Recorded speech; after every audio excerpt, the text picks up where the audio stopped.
Red 5 standing by. Good day, Starfighters on some kind of Star War. I'm Unsilent and we're on the air with Star Wars, the arcade game from 1983, made by Atari for your local arcade. This doesn't look like any Star Wars game you've seen, does it? No, built by Atari with the Star Wars license. You know what? For 1983, it's, 35 years? Oh, that was close. For 35 years ago, this was a pretty snazzy looking game, you have to admit. Because, even if the colors are slightly off and you kind of wonder, lasers don't look like that now, do they? Man, TIE fighters look like that. We're in an X-Wing cockpit, you can see the guns. There's Death Star. Use the Force, Luke.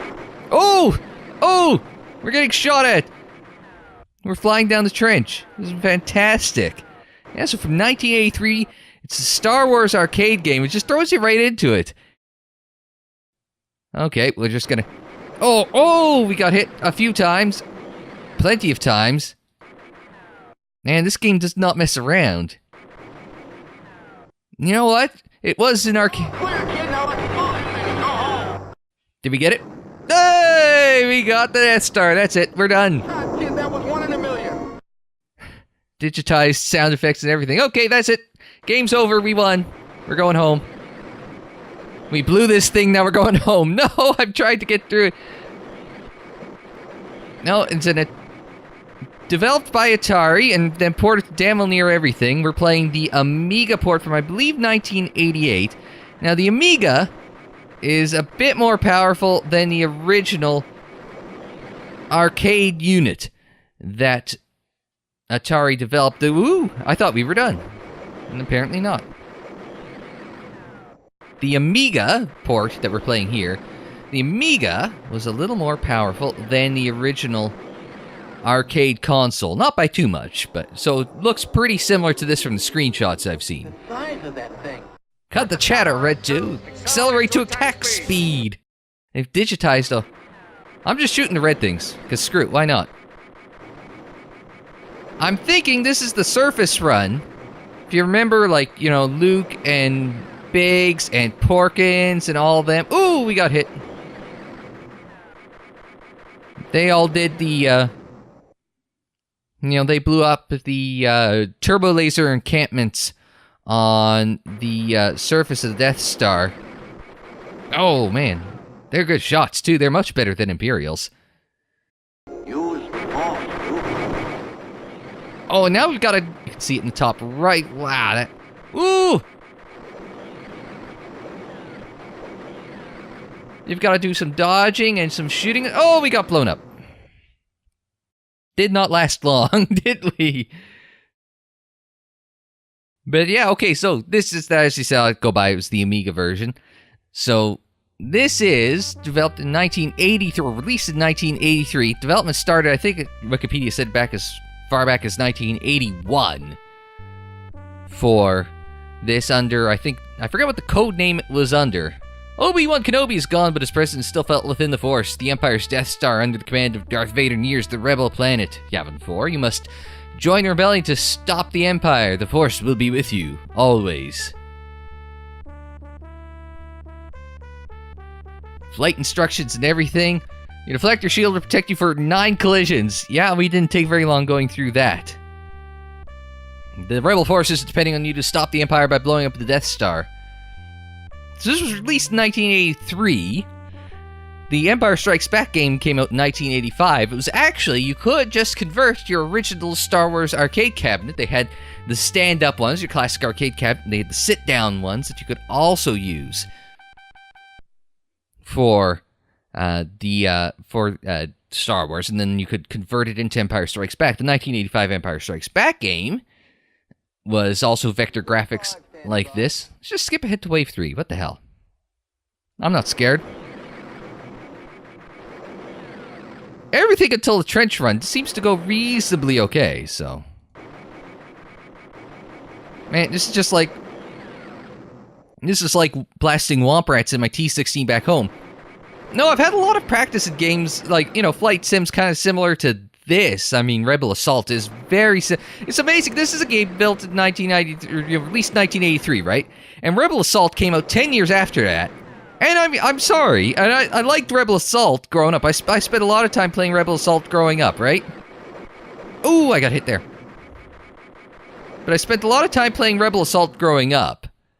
But I would say... Look at the size of that thing. I already told you to cut the chatter, Red 2. But, yeah, this is quite similar. Oh, what the hell? Now we've got towers. Say about 20 guns. Some on the surface, some on the tower. Man, that is a lot. You've got to shoot, you got to dodge. Man, okay, maybe this is a little more intense than Rebel Assault. Ugh. Alright, just dodge that one. Shoot fireballs, avoid catwalks. Shoot fireballs, avoid catwalks. That's easy for you to say, video game. Oh, shields. Oh, I crashed into the catwalk. This is intense. It's like a video game designed to eat your quarters. It's like an arcade game designed to eat your quarters. Yeah, I was saying you could convert this into Empire Strikes Back. Coincidentally enough, ironically enough, the 1984 Return of the Jedi game was presented in isometric view. Very, very different than this, or Empire. But yeah, this is a fun little game. Of course, Star Wars arcade games are few and far between. We'll be looking at another one of those. If we can get emulator to work. We're going to be looking at another one of these in Star Wars one-shots. It's Star Wars month, so coming out this month. So we're going to take a look at one Star Wars arcade game, Star Wars from 1983. We're going to look at another one from a little after that in the 90s, late 90s, early 2000s. I have to double check on the year that one was in. You'll find out next week what we're playing, of course.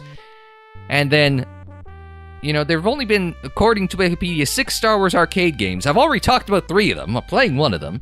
The other 3 was the recently released Star Wars Battle Pod. Battle Pod, well, actually, that's let's do another one of these. The Star Wars Battle Pod is sort of its own enclosed cabinet where you've got a screen in front of you and above you. It's sort of like a quarter sphere.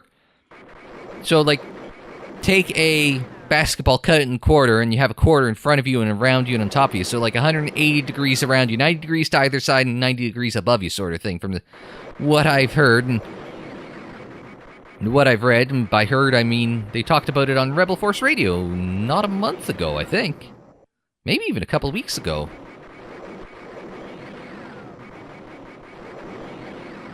I thought this thing said I was supposed to get a big bonus for starting on medium. Look at the size of that thing. I was supposed to get like a 400,000 point bonus for starting on Wave 3 or something.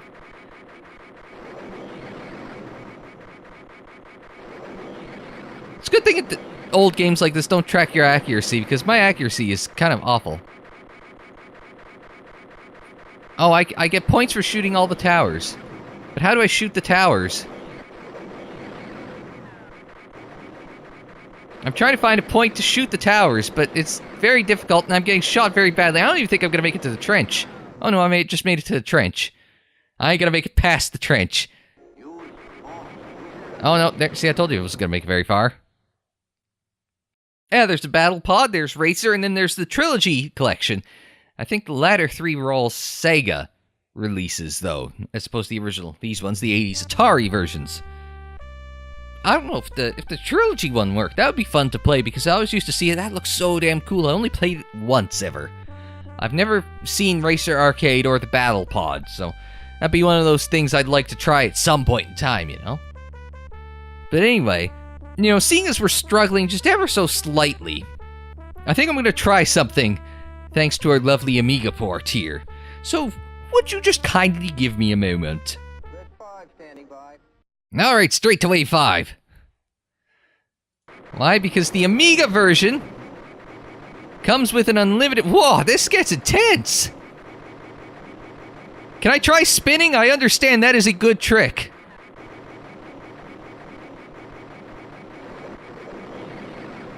The Amiga port here that I've got, an Amiga emulator, has an option to enable cheats. 2 cheats. There's a timing fix, whatever that means. And there's also unlimited shields. So for the sake of entertainment, I'm willing to do unlimited shields. Since we saw I can't get past Wave 3. Hell, I couldn't get past Wave 2 without unlimited shields. It'll give us a chance to figure out what shooting the towers means, though. Look at the size of that thing. And I'll never get old. I'm just such a fan of Star Wars. I mean, that's why I keep doing Star Wars stuff on the channel, right? Ah, we got a tower!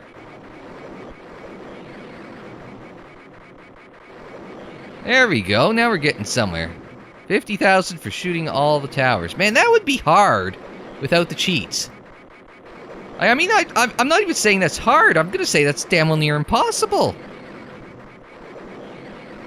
Even I'm struggling, and I've got cheats on. A cheat. Singular cheat. Use the force, Luke. Can I just judge? Whoa, this is impossible. Even for a computer.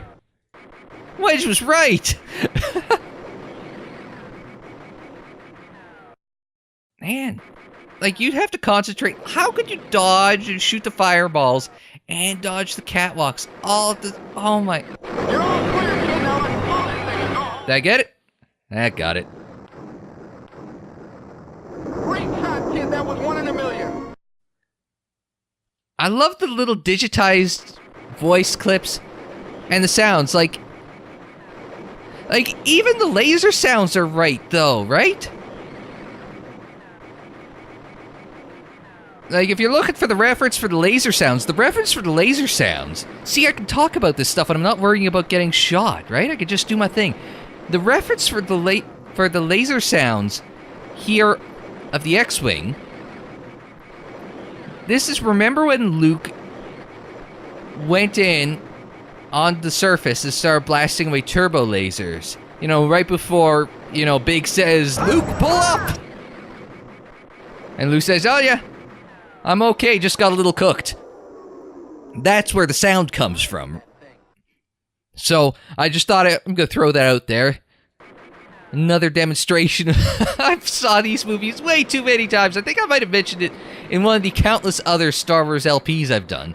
If you're new to the channel, I've done Racer. I've done Episode 1 Racer. I've done Shadows of the Empire, Dark Forces. Super Bombad Racing was a one-shot. Right now I'm playing KOTOR 2. And now we're doing some more Star Wars one-shots this month for Solo. So we're having a lot of fun playing Star Wars. But I think I mentioned plenty of times before because I'm an absolute Star Wars nerd. I probably used to know when I was younger. I probably used to know the entire script, like damn near word for word, right? Down, up, up. I love that sound, though. Ben Burtt is a frickin' genius. You're all clear, kid. Now let's blow this thing and go home. There we go, got another one. Great shot, kid. That was 1 in a million. It's one of the disappointing things. I mean, maybe it's a disappointing thing, maybe not. But how the last couple of movies, I don't know what the case is for Solo, but I know for Rogue One and for The Last Jedi, Ben Burtt wasn't doing sound for that. I mean, granted, he's basically composed 99% of the sounds that you hear. But it's just like, you still like, Ben's still got some good tricks up his sleeve. I think it's Matthew Wood is the sound guy who was, I think he was apprenticing under Ben for the prequel trilogy. So it's not like Star Wars is in bad hands, but it's just like, you know, Ben's probably like... Look at the size of that thing. Ben Burtt's one of the most influential sound guys in the history of the business. Like, this is... Like, these are all digitized versions of Ben Burtt's sounds, right? Well, I guess they're all sort of digitized now, but...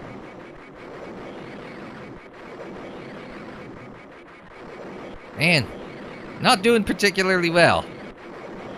I will still. It's not that it matters, right? Cannot get those towers. You worry about the surface, I'll worry about the tower. Oh, now we're going left, right, up, and down. This thing is a... Wow, you're kidding me, right? The state of this! This is designed to eat quarters.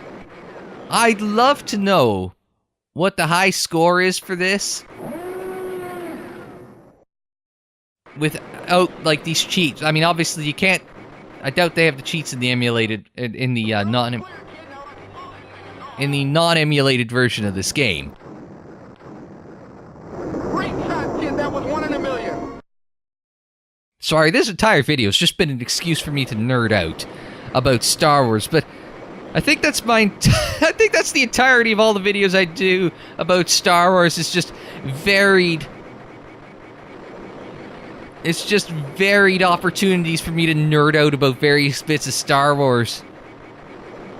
Not that I don't do that enough. I mean, what do I do during the day? I've almost always got a Star Wars audiobook on the go, right?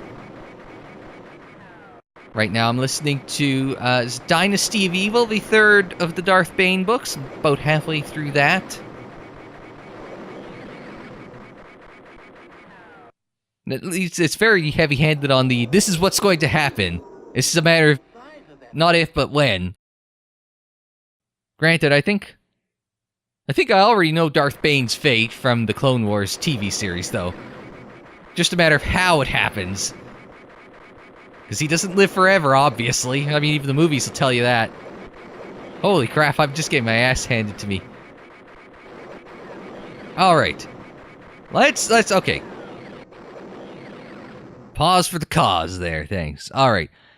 I'm going to exit out, boot it back up without the shields. We'll see how far we can do one more legit run, alright? How's that sound? Good 5 standing by. Right from the start. Now,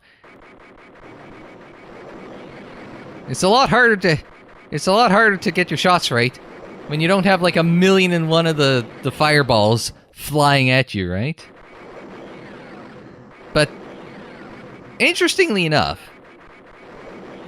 in the original arcade cabinet, you had 4 different triggers on your joystick. Now, the Amiga version, because it was the one readily available, you know, the Amiga's got the joystick and the 1 fire button, right? But the original arcade cabinet had 4 fire buttons. Conveniently enough, 1 for each of your different cannons. Look at this. Use the force. Now, let's right. The first one throws you right into... You don't know where it's going to shoot. Well, you know where it could shoot you from. You just don't know where it's going to shoot you from. But yeah, the original arcade cabinet would also... Man, how did I miss that? There we go. Got it that time. You're all clear, kid. Now let's blow this thing and go home. There we go. The original arcade cabinet came with 4 triggers, 1 for each cannon. Shot, kid. That was 1 in a million. So, that was just a neat little thing. I mean, I don't know. I mean, I've got a joystick that's got, I think, 3 buttons on it. It runs on a parallel port, so I don't even know if it bloody works anymore. Or if it would work if I hooked it up to play, you know, X-Wing or something like that. Or X-Wing Alliance, or X-Wing versus TIE Fighter, or. Man, that'd be one of those games, like... I played enough TIE Fighter, never beat TIE Fighter. Ooh, that was me falling asleep at the wheel, or the joystick, as it were. But it'd be one of those things, I'd like to play X-Wing at some point, just because I'm such a big fan of the X-Wing book series. I never read the 10th one, though. I've read the first 9 X-Wing books. But now I'm trying to catch up on my new canon books. You know, even though I know the audiobook I'm listening to now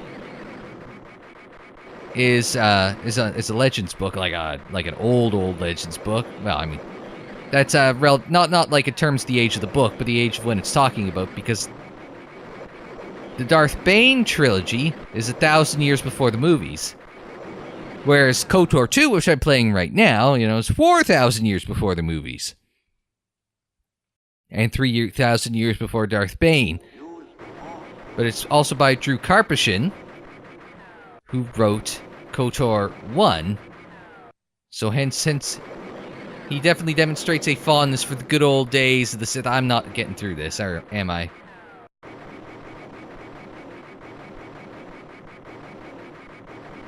Oh, come on. We can do it. We can do it. We can do it. Have we done it? Hey, we got through wave 2. All right. Ha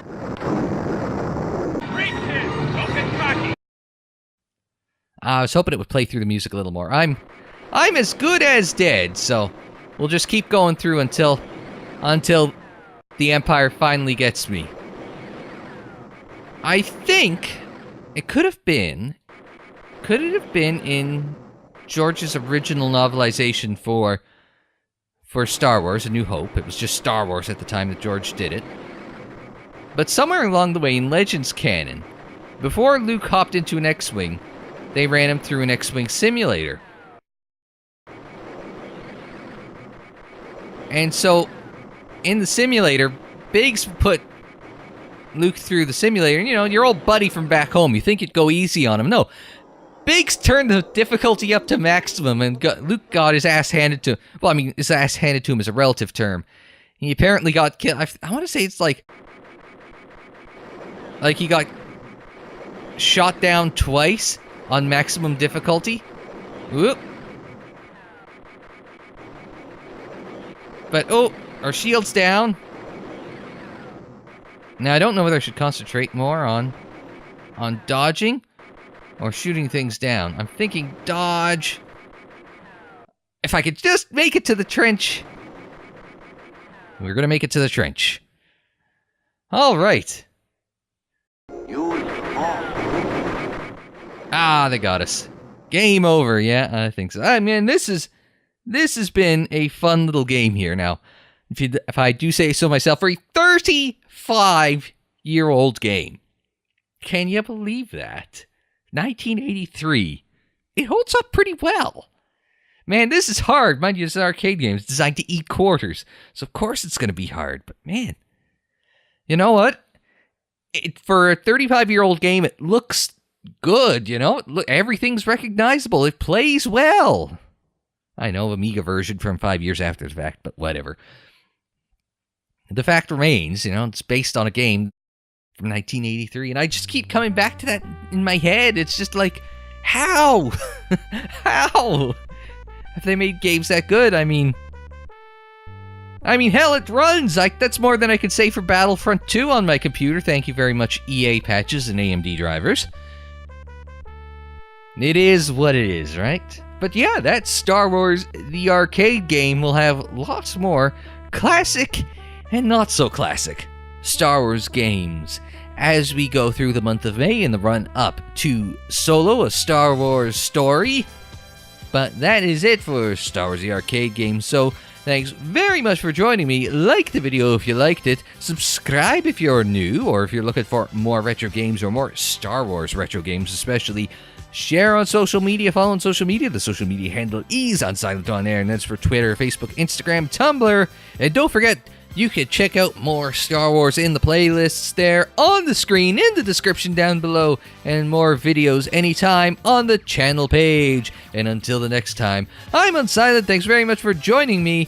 Like, share, subscribe, and we will see you next time.